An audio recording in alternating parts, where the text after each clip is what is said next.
മുട്ടയും കൂടി ചേർത്തിട്ട് നല്ല ഈസി ആയിട്ട് റെഡിയാക്കിയിട്ട് എടുക്കാൻ വേണ്ടിയിട്ട് പറ്റുന്ന ദോശയാണിത്. ഇത് ചപ്പാത്തി നമ്മൾ കഴിക്കുന്നതിനേക്കാളും നല്ല ടേസ്റ്റ് ഉണ്ടാവും. പിന്നെ ഇത് കഴിക്കാൻ വേണ്ടിയിട്ട് നമുക്ക് വേറെ പ്രത്യേകിച്ച് കറിയുടെ ആവശ്യമൊന്നുമില്ല. ഇത് നമ്മൾ ചുട്ടെടുക്കുമ്പോൾ നന്നായിട്ട് മൊരിച്ചിട്ട് എടുക്കാന്ന് വെച്ചിട്ടുണ്ടെങ്കിൽ ചൂടോട് കൂടിയിട്ട് വെറുതെ തന്നെ കഴിക്കാൻ വേണ്ടിയിട്ട് നല്ല ടേസ്റ്റ് ആയിരിക്കും. ഇത് രാവിലെ മാത്രമല്ല കേട്ടോ, വൈകിട്ട് ചായയുടെ കൂടെ കഴിക്കാനെങ്കിൽ കുട്ടികൾക്ക് സ്കൂളിൽ പോകുമ്പോൾ ലഞ്ച് ബോക്സ് ആയിട്ട് ലഞ്ച് റെസിപ്പി ആയിട്ടും പുറത്തേക്കാൻ വേണ്ടിയിട്ട് പറ്റിയ പെട്ടെന്ന് റെഡിയാക്കാൻ വേണ്ടിയിട്ട് പറ്റിയ ഒരു ദോശയാണിത്. അപ്പോൾ നിങ്ങൾ ട്രൈ ചെയ്ത് നോക്കാൻ വേണ്ടിയിട്ട് മറക്കരുത്. ട്രൈ ചെയ്ത് നോക്കിയിട്ട് ഫീഡ്ബാക്ക് പറയാനും മറക്കരുത്. അപ്പോൾ നമുക്ക് ഒട്ടും സമയം കളയാണ്ട് തന്നെ നമ്മുടെ ദോശ റെഡി ആക്കിയിട്ട് എടുക്കാം. അപ്പോൾ ഇനി നമുക്ക് ഗോതമ്പ് പൊടിയും കൊണ്ട് മുട്ട ദോശ ഉണ്ടാക്കാൻ വേണ്ടിയിട്ട് ഞാനിവിടെ 4 മുട്ട എടുത്തിട്ടുണ്ട്. അപ്പോൾ മുട്ട ഞാനിവിടെ ഓൾറെഡി മിക്സ് ചെയ്ത് വെച്ചിട്ടുണ്ട്. ഇത് കഴിഞ്ഞ ദിവസം നമ്മൾ ഐസ്ക്രീം ഉണ്ടാക്കാൻ വേണ്ടിയിട്ട് മുട്ടയുടെ ഉള്ളിൽ നിന്ന് നമ്മൾ മുട്ട മാറ്റി വെച്ചില്ലേ, ആ മുട്ട കേട്ടോ. ഇതിന് ഞാൻ 4 മുട്ട എടുത്തതാണ്. അപ്പോൾ 4 മുട്ട എടുക്കുക. 4 മുട്ട എടുക്കുമ്പോൾ 1 കപ്പ് ഗോതമ്പ് പൊടി എടുക്കുക. ഇത് ഞാനിവിടെ 250 ml കപ്പിൽ 1 കപ്പാണ് എടുത്തേക്കുന്നത്. ഇനിയിപ്പോൾ നിങ്ങളുടെ അടുത്ത് മെഷറിംഗ് കപ്പ് ഇല്ലാന്ന് വെച്ചിട്ടുണ്ടെങ്കിൽ നമ്മൾ ചായ കുടിക്കുന്ന ഗ്ലാസ് ഉണ്ടല്ലോ, ആ ഗ്ലാസ്സിൽ 1 കപ്പ് എടുക്കുക. പിന്നെ അതിൻ്റെ കൂടെ നമുക്ക് ചേർക്കാൻ വേണ്ടിയിട്ട് ഞാനിവിടെ കുറച്ച് ഉണക്കമുളക് എടുത്തിട്ടുണ്ട്, കുറച്ച് മല്ലിയില എടുത്തിട്ടുണ്ട്, കുറച്ച് സവോള നല്ല പൊടിയായിട്ട് കട്ട് ചെയ്തിട്ട് എടുത്തിട്ടുണ്ട്. ഇതിലേക്ക് നിങ്ങൾക്ക് തക്കാളി വേണമെന്ന് വെച്ചിട്ടുണ്ടെങ്കിൽ തക്കാളി നല്ല പൊടിയായിട്ട് ഒരു ഒന്നനെ കട്ട് ചെയ്തിട്ട് അതും ചേർക്കാം. പിന്നെ ഇതിലേക്ക് നിങ്ങൾക്ക് ഈ ചേർക്കുന്ന സാധനങ്ങളിൽ ചെറിയ മാറ്റങ്ങളൊക്കെ വരുത്താം കേട്ടോ. ഇപ്പോൾ നിങ്ങൾക്ക് എന്തെങ്കിലും വെജിറ്റബിൾസ് എന്തെങ്കിലും വേണമെന്ന് വെച്ചിട്ടുണ്ടെങ്കിൽ നല്ല പൊടിയായിട്ട് കട്ട് ചെയ്തിട്ട് ചേർക്കാം. പിന്നെ ഇതിലേക്ക് ഞാൻ കുറച്ച് മഞ്ഞൾപ്പൊടിയും ചേർക്കുന്നുണ്ട് ഒരു കളറിന് വേണ്ടിയിട്ട്. അപ്പോൾ ഇത്രയും സാധനങ്ങളാണ് നമുക്കിത് റെഡിയാക്കാൻ വേണ്ടിയിട്ട് വേണ്ടത്. റെഡിയാക്കാൻ വേണ്ടിയിട്ട് ഒട്ടും പാടില്ല, നല്ല ഈസി ആയിട്ട് റെഡിയാക്കിയിട്ട് എടുക്കുക. അപ്പോൾ ഫസ്റ്റ് നമുക്ക് എന്ത് ചെയ്യണം, മുട്ട മിക്സിയുടെ ഒരു ജാറിലേക്ക് ഒഴിക്കാം.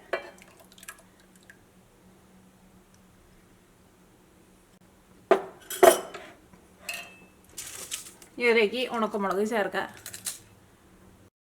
നമ്മളാ പൊടിയായിട്ട് കട്ട് ചെയ്ത് വെച്ചേക്കണ സബോളയില്ലേ, അതിൽ നിന്ന് കുറച്ച് സബോള ഇതിൻ്റെ കൂടെ നമുക്ക് അരച്ചിട്ടും ചേർക്കുക. ഇത്രയ്ക്ക് ചേർക്കണുള്ളൂ, ഒരുപാട് നമ്മൾ അരച്ചിട്ട് എടുക്കണ്ട. ഇതെല്ലാം കൂടിയിട്ട് ഒന്ന് കറക്കിയിട്ട് എടുക്കുക. അപ്പോൾ മുട്ട നമ്മൾ കറക്കി എടുത്തിട്ടുണ്ട്. ഇതിലേക്ക് നമ്മൾ എടുത്ത് വെച്ചേക്കണ 1 കപ്പ് ഗോതമ്പ് പൊടി ഉണ്ടല്ലോ, ആ ഗോതമ്പ് പൊടി ചേർക്കുക.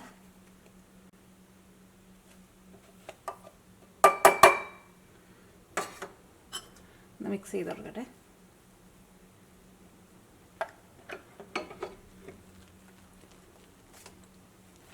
മുട്ട അടിച്ച് കഴിയുമ്പോൾ നന്നായിട്ട് പതഞ്ഞ് വന്നിട്ടുണ്ട്. പിന്നെ ഇതിലേക്ക് നമ്മൾ സവോള ഇച്ചിരി ചേർത്തിട്ടുണ്ടായിരുന്നല്ലോ, അപ്പോൾ അതുകൊണ്ട് തന്നെ നന്നായിട്ട് പതഞ്ഞ് വന്നിട്ടുണ്ട്.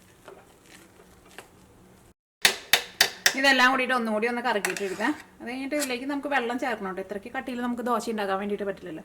അപ്പോൾ ഇത് ഒന്ന് കറക്കിയിട്ട് എടുക്കട്ടെ. അത് കഴിഞ്ഞിട്ട് ഇതിലേക്ക് നമുക്ക് വെള്ളം ചേർക്കാം. അപ്പോൾ ഇനി ഇതൊന്ന് കറക്കിയിട്ട് എടുക്കട്ടെ.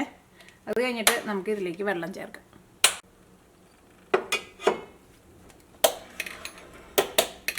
അപ്പോൾ നമ്മൾ ഗോതമ്പ് പൊടി ചേർത്തിട്ട് മിക്സിയിലിട്ടിട്ട് നന്നായിട്ട് കറക്കി എടുത്തിട്ടുണ്ട്. ഇനി ഇത് നമുക്ക് വേറൊരു പാത്രത്തിലേക്ക് വാർത്താം.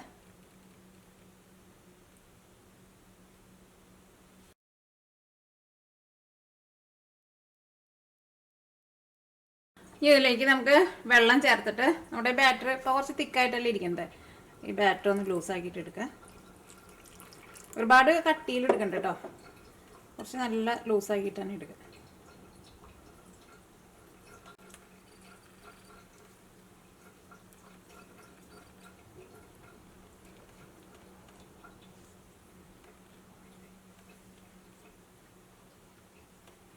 അല്ലെങ്കിൽ നമ്മൾ മിക്സിയുടെ ജാറിലേക്ക് വെള്ളം ഒഴിച്ചിട്ട് മിക്സ് ചെയ്താലും മതി. അപ്പോൾ ചിലപ്പോൾ വെള്ളം ഒഴിക്കുമ്പോൾ ചിലപ്പോൾ കൂടി അല്ലെങ്കിൽ കുറഞ്ഞൊക്കെ പോകും.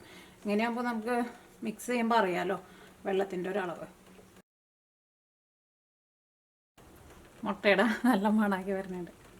മുട്ടയുടെ ഒരു പച്ച മണമല്ല കേട്ടോ, നമ്മൾ ആ മുളകും കൂടിയിട്ടാണ്ട് അരച്ച് കഴിഞ്ഞപ്പോഴേ നല്ലൊരു മണമാണ് വരുന്നത്.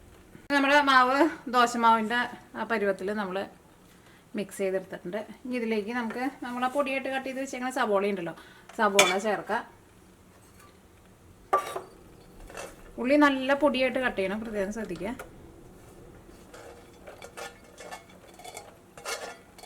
ഇതിലേക്ക് കുറച്ച് മല്ലിയിലയും ചേർക്കാം. ഇപ്പോൾ നിങ്ങളുടെ അടുത്ത് മല്ലിയില ഇല്ലാന്ന് വെച്ചിട്ടുണ്ടെങ്കിൽ നിങ്ങൾക്ക് കറിവേപ്പില വേണമെന്ന് വെച്ചിട്ടുണ്ടെങ്കിൽ കറിവേപ്പില ചേർക്കാം. ഇതിലേക്ക് ആവശ്യത്തിന് ഉപ്പ് ചേർക്കാം.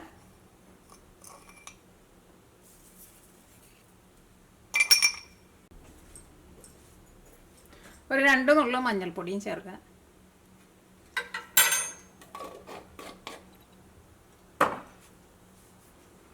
ഇതെല്ലാം കൂടിയിട്ട് നന്നായിട്ട് മിക്സ് ചെയ്യുക.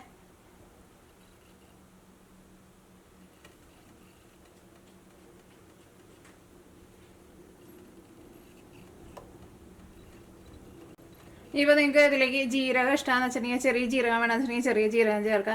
ഇപ്പോൾ വലിയ ജീരകം പെരുംജീരകം വേണമെന്ന് വെച്ചിട്ടുണ്ടെങ്കിൽ അത് ചേർക്കുക. നമ്മൾ ടേസ്റ്റിനനുസരിച്ചിട്ട് കുറച്ച് ചേർത്ത് കൊടുക്കുക. ചിലർക്ക് ഇനി ജീരകം കടിക്കുമ്പോൾ ഇഷ്ടമായിരിക്കും, അപ്പോൾ അങ്ങനെ വേണമെന്ന് വെച്ചിട്ടുണ്ടെങ്കിൽ അങ്ങനെ ചേർക്കുക. അതേപോലെ തന്നെ തക്കാളി ആണെങ്കിലും നല്ല പൊടിയായിട്ട് കട്ട് ചെയ്തിട്ട് ചേർക്കണം കേട്ടോ തക്കാളി, അല്ലെങ്കിൽ നമ്മൾ തക്കാളി പിടിച്ചിരിക്കില്ല. അപ്പോൾ ചെറുതായിട്ടൊരു പുളിരസം വേണമെന്ന് വെച്ചിട്ടുണ്ടെങ്കിൽ അങ്ങനെ തക്കാളി ഒരുപാട് ചേർക്കരുത്, വളരെ കുറച്ച് നല്ല കുരുകുരുന്നേ കട്ട് ചെയ്തിട്ട് ചേർക്കണം. അപ്പോൾ നമ്മുടെ മുട്ട ദോശ ഉണ്ടാക്കാനുള്ള മാവ് റെഡി ആയിട്ടുണ്ട്. ഇനി നമുക്ക് ഒരു പാൻ വെച്ചിട്ട് ചൂടാക്കാം. ഇത് ഇങ്ങനെ മിക്സ് ചെയ്ത് കഴിഞ്ഞിട്ട് റെസ്റ്റ് ചെയ്യാനൊന്നും വെക്കണ്ട കേട്ടോ. ഇത് നമുക്ക് മിക്സ് ചെയ്ത വഴിക്ക് തന്നെ ഇത് വെച്ചിട്ട് റെഡി ആക്കിയിട്ട് എടുക്കുക. റവയൊക്കെ വെച്ചിട്ട് നമ്മൾ എന്തെങ്കിലുമൊക്കെ ചെയ്യുമ്പോൾ ഒന്ന് റെസ്റ്റ് ചെയ്യാൻ വേണ്ടിയിട്ട് വെക്കണം. കാരണം ആ റവ അതിനകത്ത് ചെറുതായിട്ടൊന്ന് കുതിർന്ന് വരണമല്ലോ.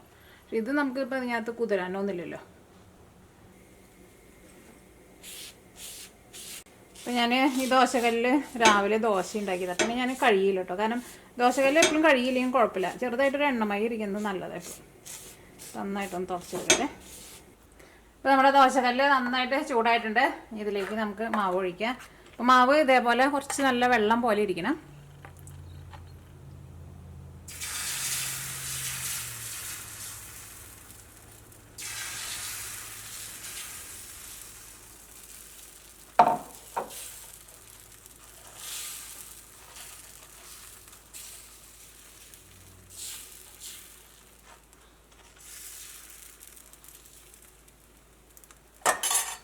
കുറച്ച് ഓയിൽ മുകളിലൊന്ന് ഒഴിച്ചു കൊടുക്കാം. അപ്പോൾ ദോശ നന്നായിട്ട് മുരിഞ്ഞ് വരും.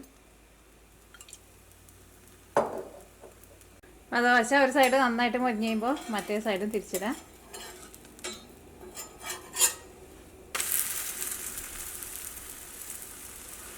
രണ്ട് സൈഡ് നന്നായിട്ട് മുരിഞ്ഞ് വരട്ടെ.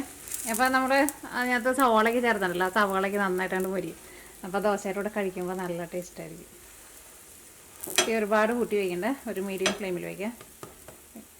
അപ്പം ഇനി തിരിച്ചിടാം. നമ്മുടെ ദോശ നന്നായിട്ട് മൊരിഞ്ഞ് വന്നിട്ടുണ്ട്, നല്ല മണമൊക്കെ വരുന്നുണ്ട്. അപ്പം ഇതാണ് നമ്മുടെ ദോശ. ഈ ദോശ കഴിക്കാൻ വേണ്ടിയിട്ട് കറി ഒന്നും ആവശ്യമില്ല കേട്ടോ. ചൂടോട് കൂടിയിട്ടാണ് കഴിക്കാൻ വേണ്ടിയിട്ട് നല്ല ടേസ്റ്റാണ്. നമ്മൾ നോൺ സ്റ്റിക്കിലെ പാനിൽ ഉണ്ടാക്കണതിനേക്കാളും നല്ലത് ദോശക്കല്ലിൽ ഉണ്ടാക്കുമ്പോൾ നന്നായിട്ട് മുരിഞ്ഞ് വരും. ഇവിടെയൊക്കെ ഉണ്ട്, നന്നായിട്ട് ഇങ്ങനെ മുരിഞ്ഞിട്ടുണ്ട്. പിന്നെ ഓരോ പ്രാവശ്യം മാവ് എടുക്കുമ്പോൾ മാവൊന്ന് മിക്സ് ചെയ്തിട്ട് വേണം എടുക്കാൻ വേണ്ടിയിട്ട്. പിന്നെ മാവിന് കട്ടി പോലെ തോന്നണുണ്ടെന്ന് വെച്ചിട്ടുണ്ടെങ്കിൽ നിങ്ങളതനുസരിച്ചിട്ട് വെള്ളം ചേർത്ത് കൊടുക്കുക.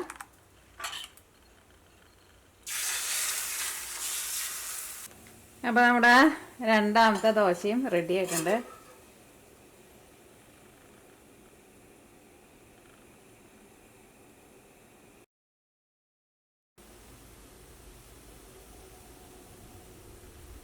അപ്പോൾ നമ്മുടെ ലാസ്റ്റ്, അപ്പോൾ ഇത്രയ്ക്ക് മാവ് വെച്ചിട്ട് ഞാനൊരു 6 ദോശയായിട്ട് ഉണ്ടാക്കിയത്. നമ്മുടെ ദോശ എങ്ങനെയുണ്ട് കാണാൻ വേണ്ടിയിട്ട് നല്ല ഭംഗിയില്ലേ, നന്നായിട്ട് മുരിഞ്ഞ് വന്നിട്ടുണ്ട്. ഇതാണ്ട് ചൂടോട് കൂടിയിട്ടാണ്ട് കഴിക്കാം.